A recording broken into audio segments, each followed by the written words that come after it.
మన ముకుంద జ్యువెల్స్ వారి కొత్త బ్రాండ్ పూర్వి లైట్ వెయిట్ లో హెవీ డిజైన్స్ ఈ నవంబర్ 1 కుక్కట్పల్లిలో గ్రాండ్ ఓపెనింగ్ వివరాలకు సంప్రదించండి. నమస్తే రమగారు. నమస్తే జయ. రమగారు, చందమామ కథ ఒకటి చెప్పుకుందామండి. మాచిరాజు కామేశ్వరరావు గారి కథలు చెప్తున్నాను. అవునవును. ఒక కథ చెప్తాం భారతి. పూర్వం అంట ఒక పల్లెటూరులో పార్వతమ్మ అని ఒక ముసలావిడ ఉండేది. పార్వతమ్మ కుటుంబం లేదు ఆవిడకి. ఏదో కొంచెం చెయ్యి అవుడో ఏదో కూడా పాపం ఈ అంగవైకల్యంతో పని చేసుకుని బతకలేక భిక్షాటం చేసి పొట్ట పోసుకునేది పెద్ద ఆవిడ. అయితే ఈ భిక్షాటం చేసుకునే క్రమంలో ఆవిడకి ఒక 5-6 సంవత్సరాల పిల్లవాడు ఒకడు దొరికాడు, అనాథుడు.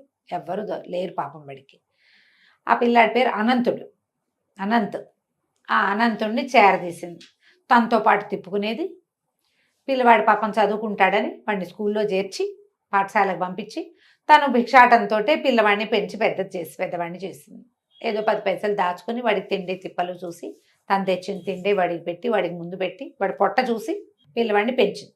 కొంచెం పెద్ద క్లాసులకి చదువుకు వచ్చాక వీడు తెలివిగలవాడు, చక్కగా చదువుతున్నాడని బళ్ళు అయ్యగారులు వాళ్ళు వీళ్ళు వాడిని పై చదువులకు కూడా చదవాయిచ్చారు. మెల్లిగా పెద్ద చదువులు అయ్యాక వాడికి చక్కటి ఉద్యోగం వచ్చింది, ప్రభుత్వ ఉద్యోగం. వచ్చేసరికల్లా వాడన్నాడు, అవ్వా నువ్వు ఇంకా ఈ రోడ్ల మీదకి వెళ్ళబోక, పెద్దదాని అయిపోయా, ఓపిక కూడా లేదు, హాయిగా ఇంట్లో ఉండు, మంచి ఉద్యోగం వచ్చింది అని చెప్పి ఆవిడని ఇంట్లోనే ఉంచుకున్నాడు.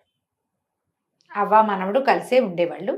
వీడికి చక్కటి ఉద్యోగం వచ్చిందిగా చుట్టుపక్కల వాళ్ళంతా మానవుడికి పెళ్లి చేయవా అనేవాళ్ళు. పెళ్లి సంబంధాలు వచ్చినాయి. ఈ పెళ్లి సంబంధాల్లో ఎట్లాగా ఈ అబ్బాయి ప్రభుత్వ ఉద్యోగం అవటం, చూడడానికి చక్కగా ఉన్నాడు, బుద్ధిమంతుడు, కష్టపడి చదువుకున్నాడు, ఈ లక్షణాలు చూసి ఎవరైనా పిల్లనిస్తారు. ఇక వాడి కులగోత్రాలు అడగకుండా. ఇప్పుడు కూడా అలా చేస్తారు కదా జయ. అయితే మంచి సంబంధాలే వచ్చినాయి.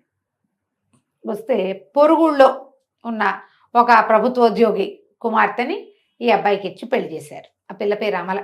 తల్లికి, మా అవ్వకి మానవుడికి ఇద్దరికి నచ్చింది పిల్ల, చక్కటిది, బుద్ధిమంతురాలు, పని పాట చేస్తుంది. సరే పెళ్లి చేసుకున్నాడు. అతను రోజు ఉద్యోగానికి వెళ్ళిపోయేవాడు, ఆ పిల్ల ఇంట్లో ఉండేది. అయితే పిల్ల చక్కగా వంట తంటా చేసి పెట్టేది, కానీ ఇతనికి వంటగా ఉండేది. ఈ బిచ్చగత్తకి నేను ఎందుకు వంట చేసి పెట్టాలి? ఆవిడ ఇంట్లో ఉండేది, పెద్దదైపోయింది, ఆ అన్నం వేళకు అన్నం పెట్టాలి, నేను చక్కగా రుచిగా వంట చేసి నా మొగుడికి పెట్టుకోవాలి, ఈ ముసలిదానికి నేను ఎందుకు పెట్టాలి, ఇవిడ బిచ్చగత్తె అని ఆవిడ మొహం గిట్టేది కాదు. ఏదో పిల్లి మీద ఎల్లి మీద పెట్టి తిట్టేది. అడుక్కు తిన్నప్పుడు వచ్చినట్టుగా ఇప్పుడు ఎటా వస్తాయి అలాంటివి కూడా ఏవో అనేది, నచ్చేది కాదు. అయితే ఆవిడ కూడా ఈ మాట్లాడకుండా ఊరుకునేది. భిక్షాటం చేసేటప్పుడు ఎవరైనా అదిలించటం అలవాటే ఆవిడకి. సర్లే కోడలు కొడుకుతోటి బాగానే ఉంటుంది, పిల్లాడితో బాగుంటుందిగా, ఊరుకునేది, చెప్పేది కాదు. అనంతుడికి తన భార్య ధోరణి అర్థం కాలేదు. చాన్నాళ్ళు రోజులు గడిచినాయి. తల్లులు చెప్పారనుకో, ఇంట్లో ఉన్న ఆడవాళ్ళు గొడవలు వస్తాయి, ఎందుకులేని ఆవిడ మాట్లాడకుండా ఊరుకునేది. క్రమంగా ఈ పార్వతమ్మకి ఏదో కొంచెం అనారోగ్యం వచ్చింది. అనారోగ్యం వస్తే పూర్వకాలం అయితే, ముందు రోజులైతే ఎట్లా పోయేదో, సంపాదించే పిల్లవాడు ఇంట్లో ఉంటే వెంటనే వైద్యం చేయించాలని చూస్తారు కదా, వాడేదో వైద్యానికి ఖర్చు పెట్టడం మొదలుపెట్టాడు. డాక్టర్ని తీసుకొచ్చేవాడు, ఆయన మందులు అంటే అవన్నీ ఇవన్నీ తెచ్చి అవ్వకాన్ని రంగరించి పోసేవాడు, శ్రమ పడేవాడు బాగా. ఈ అమ్మాయికి అమలకి మహామంటగా ఉండేది. వదిలేస్తే పోతుంది కదా దాని దారిన ఆవిడ, ఈ మోతబరు ఉండదు మనకి, ఈ లగేజ్ ఎందుకు, వైద్యానికి ఖర్చు పెడుతున్నాడని విసుక్కునేది. అయితే ఒకనాడు ఏమైంది, పెద్ద పండుగ దగ్గరకు వస్తుంది, ఏమండి నాకు పట్టు చీర కొని చాలా రోజులైంది, ఈ తేప పట్టు చీర కొనాలంది. అనేసరికల్లా అతను అన్నాడు, చూస్తున్నావు కదా అవ్వ వైద్యానికి బోళ్ళు ఖర్చు అవుతుంది, ఇప్పుడు వద్దు పట్టు చీరలు అవి ఇప్పుడేం వద్దు అనేసరికల్లా ఆవిడ ఏమంది, అమ్మాయి అమల నాకంటే బిచ్చగత్తే ఎక్కువ మీకు అంది. అనేసరికి కేకలేసాడు, ఏం మాట్లాడతావు అది, ఏం మాటలు, అవన్నీ బిచ్చగత్తే అనద్దు, నువ్వు ఇట్లా మాట్లాడద్దు అనేసరికి అని లేచి వెళ్ళిపోయాడు. బయటికి వెళ్ళిపోతే ఈ పిల్లకి పిచ్చి కోపం వచ్చేసింది, తెగ తిట్టింది ఆవిడని. సాయంకాలం భర్త వచ్చేసరికి ఏమన్నది, పొద్దున్నుంచి ఎంత క్షోభగా ఉందో తెలుసా, నేనంటే అంత నిర్లక్ష్యమా మీకు, ఏరుకోరి చేసుకున్నామనే, ఒక బిచ్చగతికి ఇచ్చిన పాటి గౌరవం ఇవ్వరా నాకు, ఈవిడిని ఇంట్లో నుంచి పంపించేస్తే కానీ నేను ఇంట్లో ఉండను అని ఏదో గట్టిగా మాట్లాడేసరికి అతను కేకలేసాడు. భార్య పట్ల ఎంత బాధ్యతగా ఉండాలో నాకు తెలియదు అనుకోవద్దు, నువ్వు భార్యగా నువ్వు నా బాధ్యత ఎట్లాగో అవ్వ బాధ్యత కూడా నాదే. ఆవిడ నన్ను పెంచింది, నన్ను చేరదీసింది, అవ్వ పట్ల పూర్తి బాధ్యత వహించవలసిందే నేను. భార్యగా నీ పట్ల నీకు పట్టు చీర కాస్తే మామూలు చీర కొంటాను అనేసరికి అమ్మాయికి ఏమీ నచ్చలేదు. రాత్రి ఉత్తరం రాసిపెట్టి తెల్లవారుజామునే బయలుదేరి పుట్టింటికి వెళ్ళిపోయింది. ఓ, నువ్వు ఆవిడని వదిలించుకుంటేనే నన్ను తీసుకెళ్ళటానికి రా, లేకపోతే నీతో కాపురానికి నేను రాను. నడుచుకుంటూ ఇంటికి వెళ్ళిపోయింది. దారిలో ఏదో బండి కనబడితే బండి ఎక్కింది, పెట్టబేడైంది, ఓ చిన్న సంచి సర్దుకుని వెళ్ళిపోయింది. మొగుడు చచ్చినట్టు వస్తాడు అనుకుంది. ఈ అనంతుడు ఉత్తరం చూశాడు కానీ ఏం మాట్లాడలే. ఈ లోపల ఈ అమ్మాయి ఇంటికి వెళ్ళిపోయింది. ఇంటికి వెళ్ళేసరికి వాళ్ళ నాన్న అన్నయ్య ఉన్నాడు, తల్లి లేదు. ఈ అమ్మలకి నాన్న అన్నయ్య ఉన్నారు. అన్నయ్యకి ఇంకా వివాహం కాల. అంతకుముందు పుట్టింట్లో చక్కగా వంట చేసేది, పెద్దవాళ్ళిద్దరికి పెట్టేది తండ్రికి అన్నయ్యకి. అదే వంట అక్కడ చేసేది.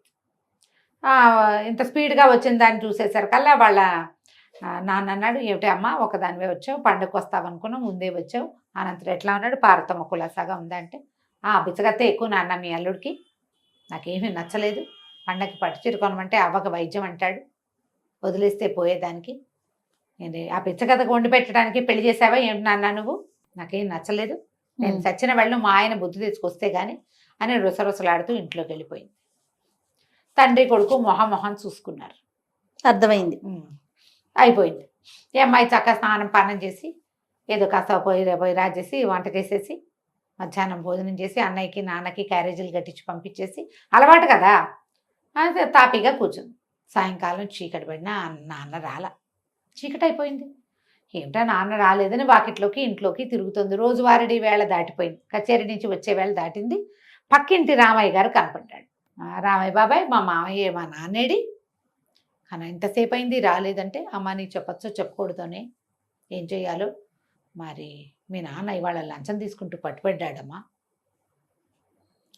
పట్టుబడిపోయాడు, మొహం చెల్లకి ఇంకా వచ్చి ఉండడు అనేసరికి వణికిపోయింది అమ్మాయి. ఉద్యోగం పోతుంది మీ నాన్నకి అని చెప్పాడు. ఉద్యోగం పోయి లంచం తీసుకుంటూ పట్టుపడ్డమంటే ఎంత పరువు తక్కువ, ఇంట్లోకి బయటకి తిరుగుతోంది. అన్నయ్య రాలేదు, నాన్న రాలేదు, ఏం జరుగుతోందో తెలియదు. వాకిట్లో కూర్చుంది చాలాసేపు. ఇంతలో పెరట్లో ఏదో అలికిడయ్యి గబగబా పెరట్లోకి వస్తే వాళ్ళ నాన్న ఏదో కాగితం రాసి కాగితాన్ని నూతిగట్టు మీద పెట్టి ఎక్కడికో వెళ్ళిపోతూ కనపడ్డాడు. పరిగెత్తుకుంటూ వెళ్ళింది. నాన్న ఉండు నాన్న అని ఆ కాగితం పట్టుకొచ్చింది. నేను ఎవరికి మొహం చూపించలేను, మరణించడానికి వెళ్ళిపోతున్నానని కాగితాల్లో ఉంటే ఈ అమ్మాయి తండ్రిని పట్టుకుని వాళ్ళ ఏడ్చింది. అయ్యో నాన్న, ఇంత పని చేస్తావా, ఏదో పొరపాటు అయ్యింది, ఇంత పని చేస్తే అంటే నమ్మ ఉద్యోగం పోతుంది అన్నాడు. పోతే అన్నయ్య లేడు, అన్నయ్యది బాధ్యత కాదు, అన్నయ్య ఉన్నాడు, అన్నయ్యకి ఉద్యోగం ఉంది, తండ్రిని చూడాల్సిన బాధ్యత లేదా అన్నయ్యకి? తండ్రిగా తన బాధ్యత, కొడుకుగా తన బాధ్యత నిర్వహించడా?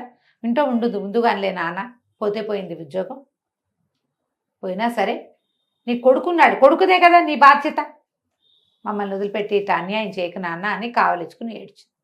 అన్నయ్య లోపలికి వచ్చాడు. బాధ్యత సంగతి సరే, నాన్న చూడు ఇంత పని చేశాడు, లంచం తీసుకున్నాడు, పట్టుబడ్డాడు, పరువు పోయింది, అసహ్యం వేయట్లేదు నీకు నాన్నంటే అన్నాడు. అంటే అసహ్యం ఎట్లా వేస్తుంది, నాన్న వల్ల ఏదో పొరపాటు అయింది, తండ్రిగా నా గౌరవం వీసం ఎత్తు తగ్గల, అమ్మ చనిపోతే మన ఇద్దరిని పెంచి పెద్ద చేశాడు, నాకు పెళ్లి చేశాడు, రేపు నీకు పెళ్లి చేయబోతాడు, ఇల్లు బాకిలి ఏర్పరిచాడు, ఇంకేంటి నాన్న ఏదో వల్ల ఏదో పొరపాటు అయింది, నాన్నని ఎందుకు అసహించుకుంటాం మనం అన్నది. సరే, సంఘంలో పరమ తప్పుగా భావించే లంచం తీసుకుంటున్న నాన్నేమో నీకు అసహ్యంగా లేడు, కొడుగ్గా నేను బాధ్యత వహించాలంటున్నావు, మరి అవకరంతో పొట్టపోసుకునే దారి లేక భిక్షాటం చేసిన పార్వతమ్మ అంటే నీకు అసహ్యం, ఆవిడికి రోడ్డు మీదకి దొరికి, నేను సొంత పిల్లల్ని చూశాడు నాన్న గొప్ప నీకు, రోడ్డు మీద దొరికిన అనంతుణ్ణి ఆవిడ పెద్ద చేసి వాడికి ఒక ఉద్యోగం, వాడి జీవితం ఏర్పరిచి వాడికి ఒక పెళ్లి చేసి వాడి పెళ్ళాన్ని చీత్కరిస్తున్నా నోరు మూసుకుని వాళ్ళ ఇంట్లోనే ఉంటున్న పార్వతమ్మకేమో ఏ విలువ లేదు, ఆవిడంటే నీకు అసహ్యం, ఆవిడ బిచ్చగత్తె, కాలు చెయ్యి అన్నీ ఉన్న నాన్న లంచం తీసుకోవచ్చు, లంచగొండ ఎక్కువ బిచ్చగాడు ఎక్కువ అంటే ఎవరిది ఎక్కువ తప్పు, బిచ్చగాడిది తప్పు కాదు, అంతేగా, వాడికి వేరే చారలేదు, లంచగొండి తప్పు అనేసరికి అమ్మాయి వెంటనే గటక్కమని అంది లోపల. నిజం కదా, నాన్న బాధ్యతగా పెంచాడంటే నాన్నకి పుట్టాం కాబట్టి నాన్నది బాధ్యత, పరాయి బిడ్డ ఎవరో రోడ్డు మీద దొరికిన పిల్లవాడిని 6 ఏళ్ల వాడిని చేరదీసి నాకే బరువు, నీకు నేనెక్కడ పెడతానని ప్రపంచమంతా తోసేసిన వాడిని దగ్గర పెట్టుకుని వాడిని ప్రయోజకుడిని చేస్తే నేను తప్పు చేశాననిపించింది. అప్పుడందే అన్నయ్య నన్ను క్షమించు, నేను తొందరపడ్డాను, మీరు అన్నీ ఆలోచించి నాకు పెళ్లి చేసిన నేను అమ్మమ్మని అవ్వని ఇట్లా తక్కువ చేశాను, నాన్నకు ఉద్యోగం పోతుందో ఏమిటో అన్నయ్య, పాపం కాస్త నాన్న సంగతి జాగ్రత్తగా చూసుకుంటావా, నేను మా ఇంటికి వెళ్ళిపోతాను. అన్నయ్య నవ్వాడు. నాన్న ఉద్యోగం పోలేదు, ఆయన లంచం లంచం తీసుకోలేదమ్మా. నీకు అర్థమయ్యేలా మేము ఎన్ని మాటలతో చెప్పినా నీకు అర్థం కాదు. మేము చెప్పితే సిచ్యువేషన్ వస్తే కానీ నీకు తెలియదు కదా. నీ నెత్తి మీదకి వస్తే నీకు అర్థమైంది. పక్కింటి రామయ్య బాబాయ్ మేము కలిసి ఈ నాటకం ఆడాం. నాన్న ఉద్యోగం పోలేదు. నీ మొగుడు లంచగొండు కాదు, బుద్ధిమంతుడు. మన నాన్న మేము కూడా అంతేనమ్మా.